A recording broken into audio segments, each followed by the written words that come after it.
India வந்து கிட்டத்தட்ட நம்ம 12% என்ற அளவிற்கு ஈரானிலிருந்து நாம் வந்து கச்சா எண்ணெய் இறக்குமதி செய்கின்றோம். முதலாவதாக பார்க்கும்போது ரஷ்யா வந்து கிட்டத்தட்ட 40% மேலாக நாம் தற்பொழுது இறக்குமதி செய்து வருகிறோம். ஈரானிலிருந்து பார்க்கும்போது 12% இருக்கிறது. ஆக நம்முடைய இந்த 12% இறக்குமதியானது பாதிக்கப்படுவதற்கான வாய்ப்புகள் இருக்கின்றன. ஓரளவுக்கு நாம் இதை ஈடுகட்டுவதற்கு வாய்ப்பாக ரஷ்யாவிலிருந்து மேலும் இறக்குமதியை அதிகரிப்பதற்கான முனைப்பாடுகள் எல்லாம் நடைபெறுவதற்கான சாத்தியக்கூறுகளும் இருக்கின்றன. ஸோ இப்போ இந்தியாவில் இந்த கச்சா எண்ணெய் விலையேற்றத்தை அரசாங்கம் எந்த அளவுக்கு எடுத்து இந்த பெட்ரோல் அல்லது டீசல் மீதான விலையேற்றத்தை அதிகரிக்க செய்யுமா என்பதை நாம் பொறுத்திருந்து பார்க்க வேண்டும். ஏன்னா ஒரு பக்கம் இந்திய ரூபாயினுடைய மதிப்பானது டாலருக்கு நிகராக கிட்டத்தட்ட நேற்றைய வர்த்தகத்தில் கிட்டத்தட்ட ஒரு 50 காசுகள் இறக்கத்தை சந்தித்துள்ளன. ஸோ ஒரு பக்கம் ருப்பியினுடைய வேல்யூ குறையுது, எண்ணெயினுடைய விலையும் அதிகரிக்கிறது. இவையெல்லாம் ஒட்டுமொத்தமாக பார்க்கும் பொழுது உடனடியாக அரசாங்கம் இந்த விலையேற்றத்தை அறிவிக்காது என்று நான் நினைக்கின்றேன்.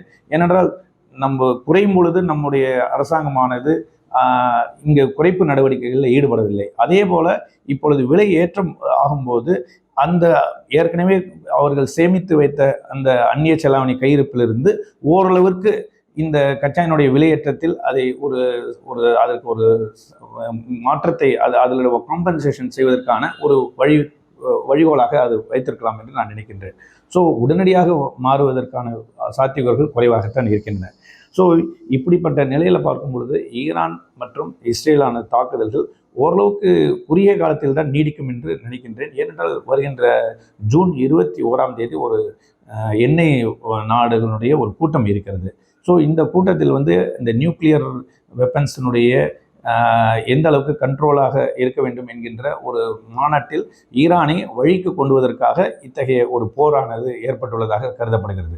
ஸோ இதற்குள்ளாக ஒரு உடன்படிக்கை ஏற்படும் என்று நினைக்கின்றேன். ஸோ இதனுடைய ஓட்டத்தை இந்த கருத்துக்கள் எப்படி இருக்கின்றன, இந்த போர் பதட்டமானது நீடிக்கும் பட்சத்தில் இன்னும் ஒரு $10 வரை அதிகரிப்பதற்கான வாய்ப்புகள் இருக்கின்றன. பட் அதற்காக $100 செல்வதற்கான வாய்ப்புகள் மிக மிக குறைவாகத்தான் நான் பார்க்கின்றேன்.